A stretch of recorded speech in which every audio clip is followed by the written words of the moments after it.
जय जय विष्णु भगवान, कल की रूप में आओ ना। धरती पर पाप बढ़ गई बा, अब धर्म बचाओ ना।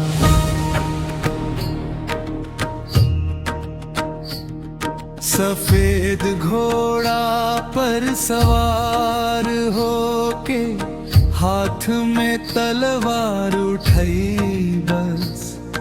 अधर्म के अंधियारा मिटा के, फिर से सत्य जगई बस। चश्मा लगा के वीर रूप में कल की अवतार आई।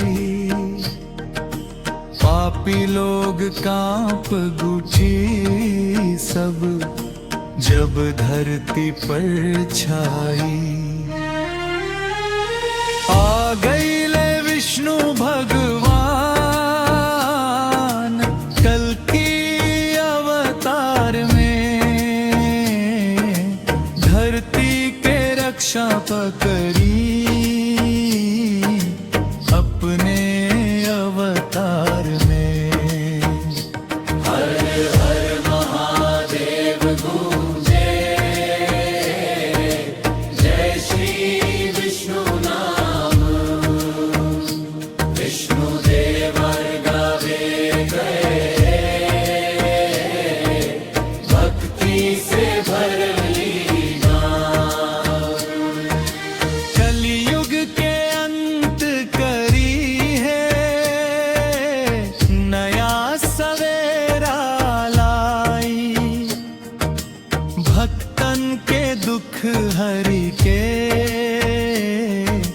सुख के दीप जलाई। चश्मा वाला रूप निराला, सबके मन भा जाई। विष्णु देवर के आवाज सुन के, भक्ति दिल में छा जाई। आ गई ले विष्णु भगवान,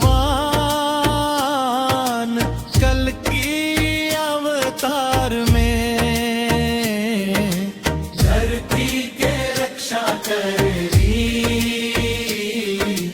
अपने अवतार में। हर हर महादेव गूंजे, जय श्री विष्णु नाम। विष्णु देवर गावे,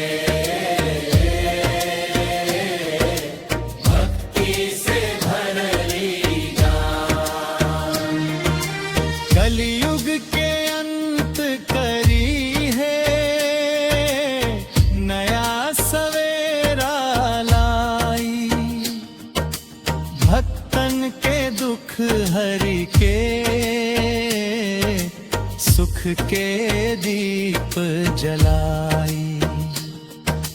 चश्मा वाला रूप निराला, सबके मन भा जाई।